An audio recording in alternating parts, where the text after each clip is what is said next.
What's up, guys? Sean here, better known as Project Panda, coming to you with my very first of many YouTube videos of my beloved 2014 Rsv4R. It's currently winter time here in western Pennsylvania, so as you see, perfect time and opportunity to do mods. And a lot of mods do we have for this bike in the upcoming months. As you can see right now, it's a little bit tore apart. I currently have the rear tail section off the bike and the gas tank ready to come off as well. About 2 years ago, I had the tank and the rear tail section both wrapped in kind of like a blackish purple metallic. I can't remember the exact name of it, but it was like a blackish purple metallic color. Like depending on the light, it was black, and then certain lights it was purple. But as you can see, it's got a lot of wear and tear. It's starting to bubble up a little bit, and it's starting to peel off on the back of the rear tail section as well. I was gonna get it wrapped again, at least the rear tail section, and maybe get the tank painted, but we kind of scratched that idea, and I went with a company in Canada called Moto Composites, and we're doing a complete whole rear tail piece, the two side pieces, the seat cowl, and the whole undertail as well is going to be completely replaced to kind of give it like a unique one-of-one look, I like to call it. And then for the tank, you know, I got to drain the gas, and like I said, I'm not sure if I want to get it rewrapped or painted. I have a friend, a different person, it's actually a buddy of mine that's does really good wrap work here in PA, so I'm gonna probably go talk to him and see what kind of colors we can come up with. I also, you know, currently getting ready to took my grips off, getting ready to take my throttle off as well, because we are going to be installing a quick turn throttle kit from Domino. It's right here, as you can see. You know, right here is just the throttle right now. The cables are upstairs, but I picked this up from HSBK Racing in Pennsylvania. They also have a location in Tennessee, I believe, as well. I could put the website down below and the part number as well down for you guys as well. And pretty much what that allows me to do is, you know, it gets rid of this little bit of slop and the sag in the throttle, and then instead of me having to like really kind of like hinge up on the throttle to go wide open, I could literally, you know, just like pretty much what they say, just a quick turn and I'm wide open throttle. And that's really going to help me, you know, have a little fun, get out of little situations a little bit faster, and get to full throttle that much quicker. I also currently am going to be changing the sprockets and chain once again, probably for hopefully the last time with this bike. We kind of went with a 520 conversion kit from HSBK Racing as well, with the super light steel sprocket in the rear, and then just, you know, the factory 520 sprocket in the front. The configuration on the bike right now is 15 front and a 43 rear. Factory on the bike is 16 front and I think 41 rear.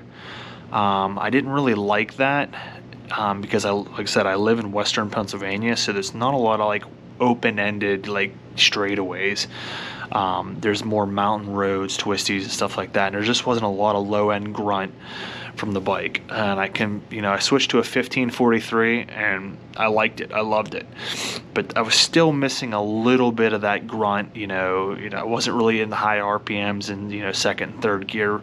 So with this, you know, going from a 520 train to a 520 and stepping up one more tooth in the rear to a 44 instead of a 43, I'm really hoping to, you know, kind of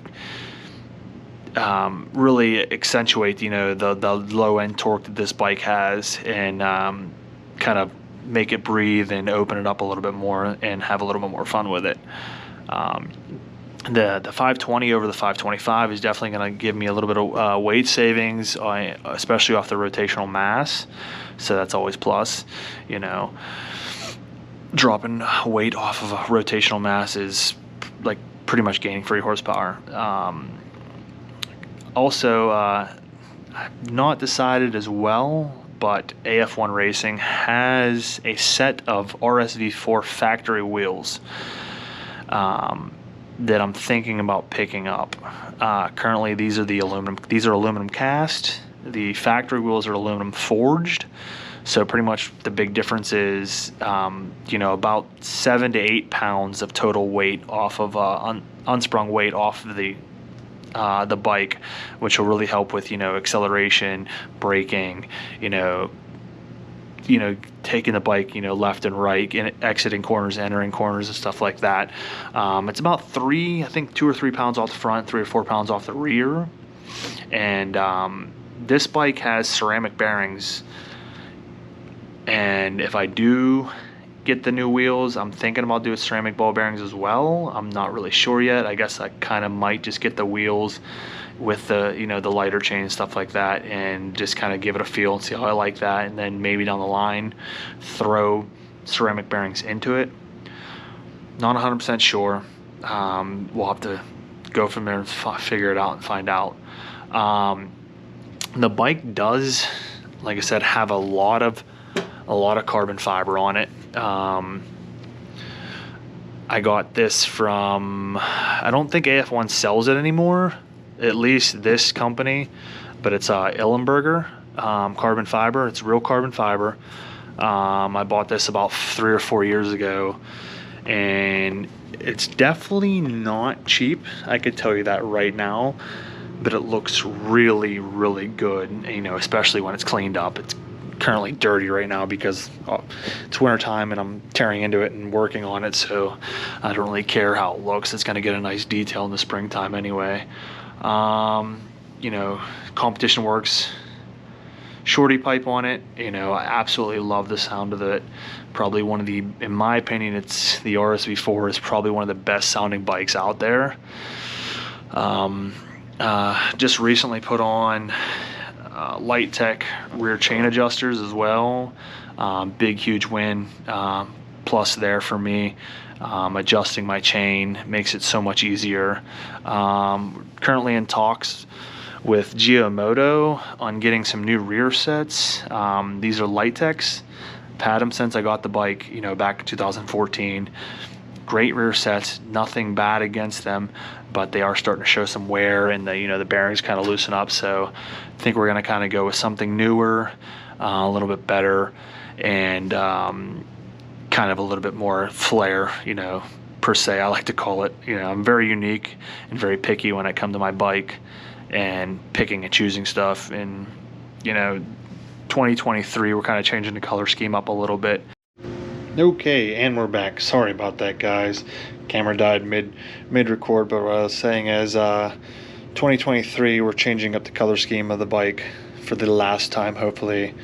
Getting rid of the purple, and I'm going to come with a new color that hopefully kind of announce later on in a later video for you guys, especially when more parts come rolling in. But I think that's about all I have for now.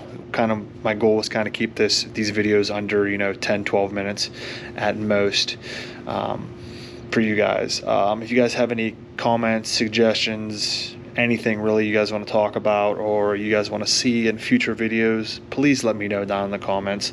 Like I said, this is very first video, so it's all new to me, and I'm kind of just learning as I go. Other than that, if you guys could give me a thumbs up, a like, maybe even a subscribe, I really appreciate it. You know, it helps out the channel. You know, definitely help me keep creating more content for you guys in the future. And I will have all links down in the bio, you know, the parts, whatever that you guys need. But until next time, guys, appreciate you. Peace out.